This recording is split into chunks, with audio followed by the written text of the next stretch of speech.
de Comunicación y Tecnologías de la Información, doctora y máster en Periodismo y Comunicación por la Universidad Autónoma de Barcelona, profesora de la licenciatura y el posgrado de la Facultad de Ciencias Políticas y Sociales de la UNAM, presidenta de la Global Alliance on Media and Gender.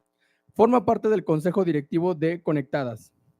De 2005 a 2007 fue presidenta de AMIC y actualmente es co-coordinadora del Grupo de Investigación de Género y Comunicación. Un fuerte aplauso.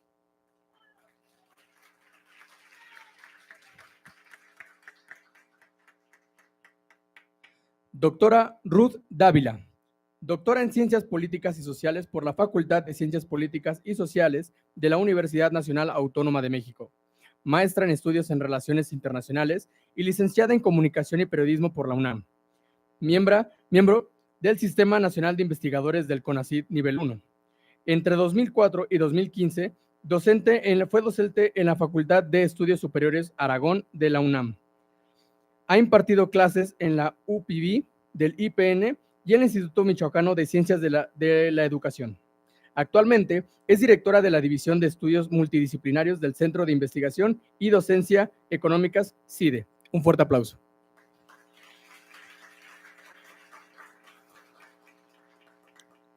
Doctor Francisco Vidal Bonifaz, profesor de tiempo completo en el Centro de Estudios en Ciencias de la Comunicación de la Facultad de Ciencias Políticas de la Universidad Nacional Autónoma de México. Doctor en Economía por la Facultad de la Economía de la UNAM, con orientación en Historia Económica. Maestro en Periodismo Económico y licenciado en Economía. Realizó estudios de especialización en Periodismo de Investigación y en Resolución de Conflictos. Es investigador nacional nivel 1 en el Sistema Nacional de Investigadores del CONACYT. Un fuerte aplauso. Y la violencia contra las mujeres. ¿Qué pasa con lo digital? Siguiendo al especialista hindú Anita Gurumurthy, la organización social digital debe ser entendida por el feminismo como una nueva época en el capitalismo, de reestructuración de procesos sociales y económicos a través de la inteligencia digital basada en datos. Lo digital, como el tecnoparadigma contemporáneo, parece estar alineado con una tendencia más profunda y despertante para la justicia de género, especialmente en el mundo en desarrollo. La era de la inteligencia está demostrando ser la era de la centralización, la consolidación y la monopolización de la economía de mercado. Por ello, es vital para el pensamiento y la acción feminista profundizar en su crítica a la tecnología. En esta línea, la tecnología conocida como inteligencia artificial, que resulta de la combinación de algoritmos cuyo propósito es emular procesos propios de la inteligencia humana en máquinas, nos es presentada como el nuevo paradigma que esta vez resolverá los problemas que el Estado y la sociedad no han resuelto en relación a la desigualdad de género. Sin embargo, esto no está sucediendo. Por el contrario, esta, como otras tecnologías que la han antecedido, han agudizado la discriminación y la violencia contra las mujeres. En este punto, el enfoque tecnocentrista ha insistido en poner la tecnología al centro y la ve como la panacea. ¿Qué nos hace pensar que esta vez la inteligencia artificial sí tendrá la capacidad de literalmente realizar la igualdad y la no discriminación? No mirar a la estructura en la cual nuestra relación con la tecnología sucede nos ha impedido comprender por qué en el ecosistema digital se reproducen e incluso amplifican la violencia y la discriminación contra las mujeres. Las tecnologías no son espacios neutrales, sino espacios mediados por el poder, que promueven la desigualdad entre mujeres y hombres. La tecnología es masculina y es territorio patriarcal, lo que explica que ahí las desigualdades se reproduzcan y refuercen. Ya desde la década de los 90, Jody Bachman hacía una lectura crítica de este tipo de propuestas, a las que calificaba como una forma de determinismo tecnológico y biológico con una nueva apariencia posmoderna, esta vez en forma de cibercultura que en sí misma y por sí misma liberaría a las mujeres. Criticaba al sujeto cyborg del que hablaba Donna Haraway, quien defendía que la tecnología es liberadora de la identidad y posibilita, según ella, la creación de identidades deseadas. Advertía Bachman, imposibilita nuestra comprensión de la persistente inferioridad de las mujeres en el campo de la tecnología. En cambio, si reconocemos que la tecnología no es neutral, que está conformada a partir de las relaciones de poder que la producen y utilizan, probablemente tendremos más posibilidades de hacer de la inteligencia artificial una herramienta para promover la igualdad y la no discriminación contra las mujeres. Mi punto es, Para que la tecnología funcione, hay que generar los cambios estructurales que promuevan los derechos humanos. En este punto, mi invitación es hacer de la tecnología, como apunta Bachman, un mecanismo comprometido con estos derechos. Y me gustaría compartir con ustedes algunas dimensiones, que me di a la tarea de revisar para esta jornada. En materia laboral, por ejemplo, la inteligencia artificial ha contribuido a la feminización, la discriminación y la precarización de las mujeres. Me refiero a feminización de la pobreza. En la transición en curso hacia la automatización inteligente en industrias tradicionales, se espera que los logros obtenidos con esfuerzo en la reducción de las brechas de género en salario y estatus retrocedan debido a la amplia sustitución de empleos inducida por la tecnología. Solo el 18% de las desarrolladoras de videojuegos son mujeres. Estos datos de acuerdo con la Agencia de Estadísticas Internacionales Statista. En materia de representación y a través del ecosistema digital, la inteligencia artificial ha agudizado la hipersexualización de las mujeres y otras formas de estereotipos sexistas. En la actualidad, son identificados por lo menos 25 tipos de violencia sociodigital contra las mujeres y las niñas, que incluyen la producción y difusión de videos e imágenes deepfake, en los que las fotografías de víctimas son superpuestas en videos y fotografías pornográficas. En el contexto electoral, de acuerdo con las corporaciones del sector, estas prácticas se incrementan con el objetivo de atentar contra los derechos políticos de las mujeres. ¿Y qué tenemos de frente?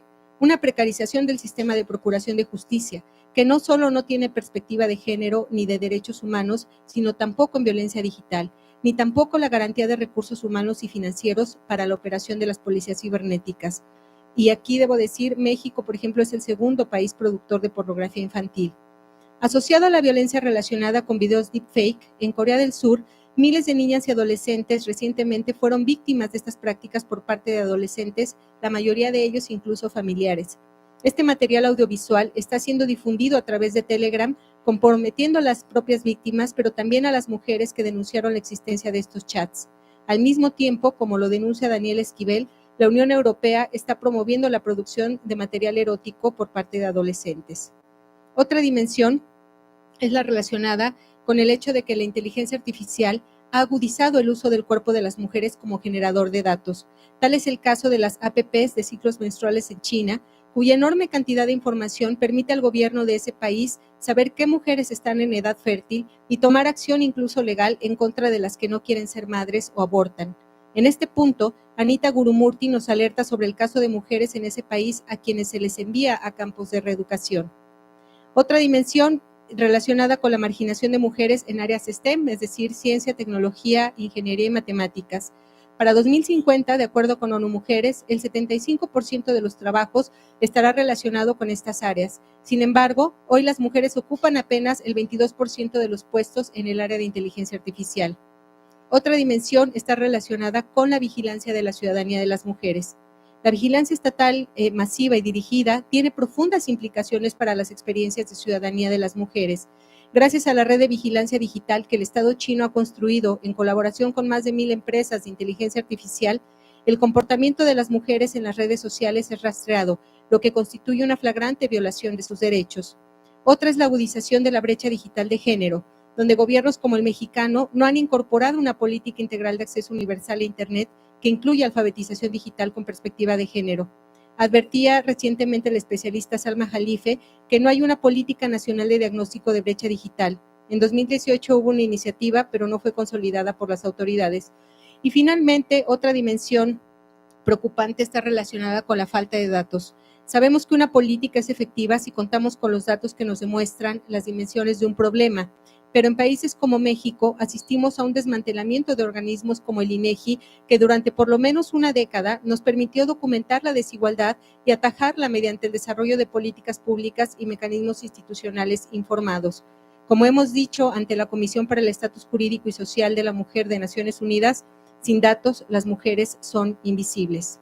Ahora, la inteligencia artificial, la pregunta es, ¿puede ser aliada de los derechos humanos de las mujeres? Y la respuesta es sí. Existen ejemplos de buenas prácticas que evidencian el uso de la tecnología, por ejemplo, para la prevención de la violencia contra las mujeres. En el ámbito de su seguridad, la inteligencia artificial puede ayudar a identificar zonas de riesgo, proporcionar a las víctimas información en tiempo real en el desarrollo y proceso del capitalismo y por ende su uso netamente capitalista. Con frecuencia, en numerosas lecturas especializadas sobre el tema, se habla sobre los algoritmos como si fueran el nuevo demiurgo que controla todo, pero incluso se les menciona como si fueran algo demoníaco y con vida propia. Y por tanto, a mi juicio, creo que se han fetichizado. La realidad es que los algoritmos en sentido estricto están presentes en prácticamente todo lo que hacemos en la vida cotidiana. En su definición más sencilla, un algoritmo es un procedimiento para llegar a un resultado. O sea, cuando yo voy a cocinar algo, desde el momento en que empiezo a sentir hambre y decido qué voy a cocinar y el proceso que lleva a hacerme un sándwich es, en sentido muy estricto, un proceso algorítmico. Los pasos a seguir para llegar a un resultado, ¿no? Algunas definiciones incluso los describen como si fueran un diagrama de flujo. Y los algoritmos, de acuerdo con una sencilla definición que retomé de Wikipedia, en matemáticas, lógica, ciencias de la computación y disciplinas relacionadas, son un conjunto de instrucciones o reglas definidas y no ambiguas, ordenadas y finitas que permiten típicamente solucionar un problema, realizar un cómputo, procesar datos y llevar a cabo otras tareas o actividades. Dado un estado inicial y una entrada, siguiendo los pasos sucesivos, se llega a un estado final y se obtiene una solución. Entonces, para no caer en mistificaciones, hay que señalar y precisar que esas instrucciones alguien las diseña. O sea, es una persona especializada en matemáticas, en computación o en lógica. Los algoritmos no son entes abstractos ni que surgen de la nada. Alguien diseña esas instrucciones orientadas a un fin, a un resultado. Y ese fin y ese resultado tienen un sentido, es decir, una intención. Los algoritmos entonces están diseñados o estarán diseñados de acuerdo con el objetivo que se quiera tener, de acuerdo también al uso que se les dé, ya sea en las redes sociales, en plataformas, en páginas de internet, para realizar búsquedas de información como en Google, etc. Lo perverso podría ser en este caso que la información, que el resultado del objetivo de quien diseña dichos algoritmos sea la ganancia monetaria, inducir decisiones de las personas usuarias, acrecentar ventas, perfilar a las personas usuarias, etc. Con relación a la inteligencia artificial, también se ha construido un imaginario sobre esta herramienta, imaginario social también alimentado por la industria cultural, más específicamente el cine, la literatura, el periodismo, las redes sociales e incluso el discurso académico. Con el lanzamiento del ChatGPT 4 en marzo de 2023, también se ayudó a promover esta imaginería, pero incluso hablar indistintamente de la IA y el ChatGPT, cuando este último solo es una herramienta o un gran modelo lingüístico dentro de la amplia gama de herramientas que se conoce como inteligencia artificial.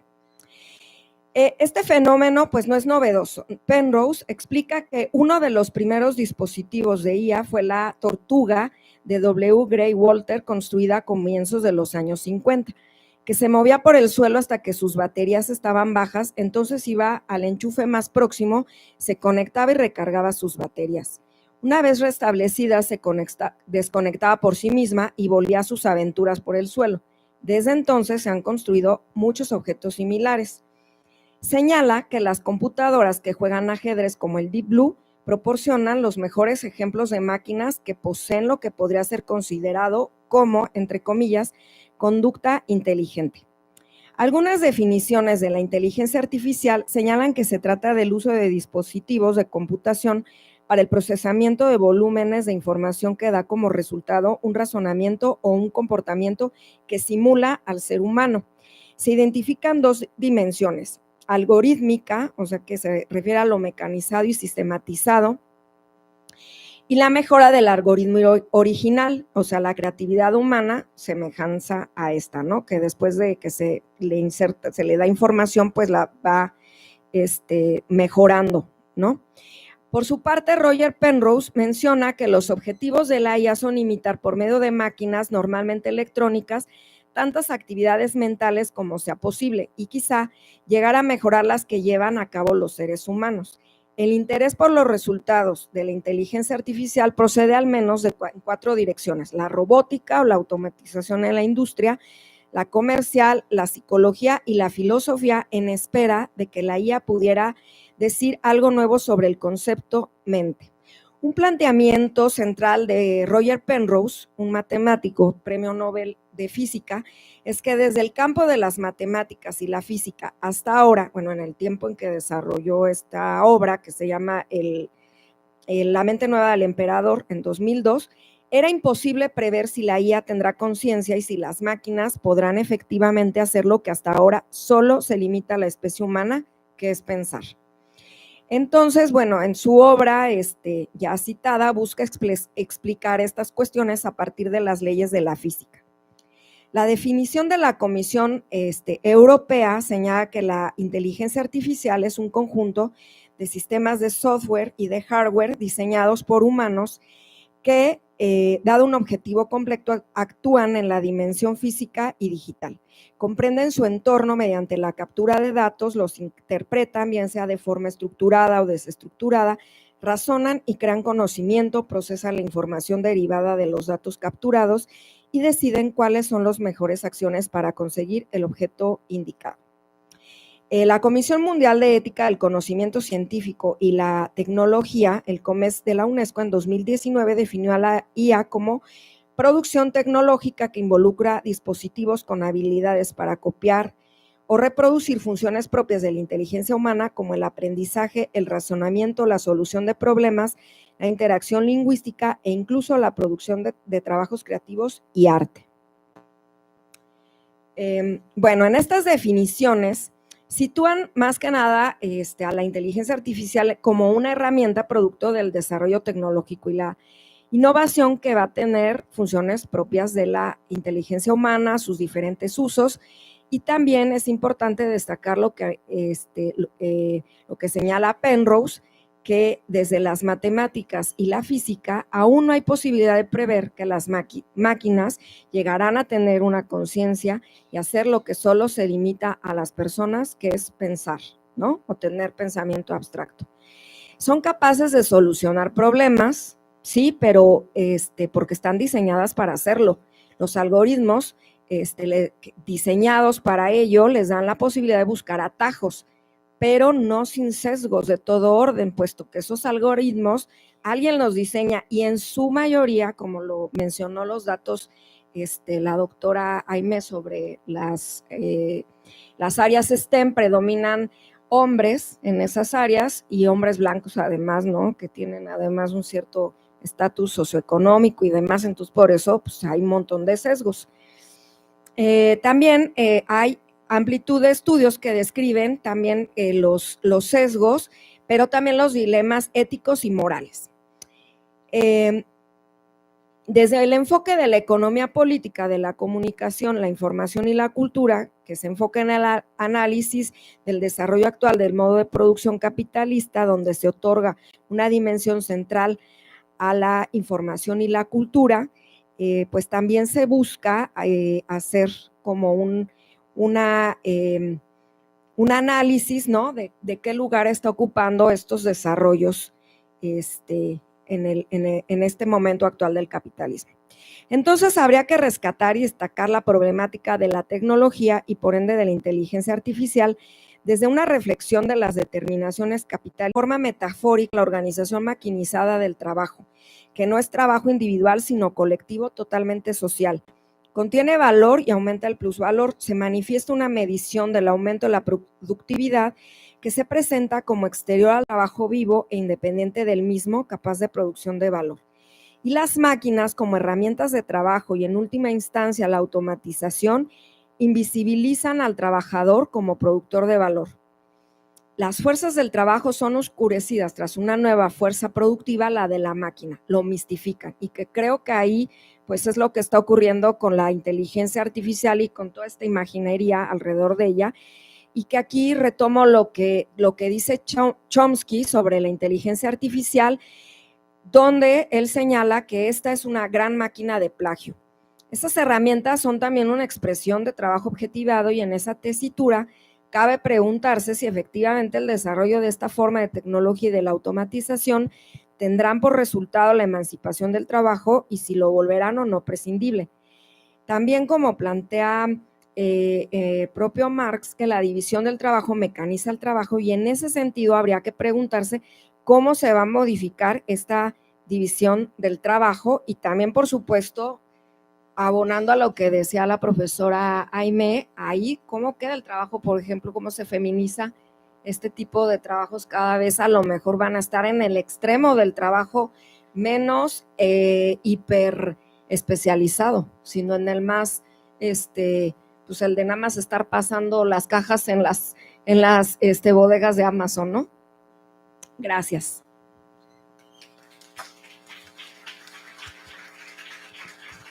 Gracias, Ruth. Gracias a la doctora Ruth Dávila por compartirnos su presentación. Me parece que sobre todo, y me da mucho gusto enfatizarlo, me parece que sobre todo hay coincidencias y eso nos acerca a la tercera presentación y a lo que tenemos para compartir con ustedes. Escuchamos entonces al doctor Francisco Vidal y después vamos a hacer una ronda para compartir con las ponentes, con el ponente, y después les pasamos el micrófono a ustedes. Gracias, Francisco. Gracias, buenas tardes. Ante todo, quiero agradecer a la MIC por invitarme a participar en este panel. Saludo a mis compañeras, las doctoras Aimé Vega y Ruth Dávila, y al moderador, el doctor Mario Zaragoza. Estaba preparando esta presentación cuando me encontré con una nota en el diario argentino Ámbito Financiero con el siguiente encabezado: el increíble invento millonario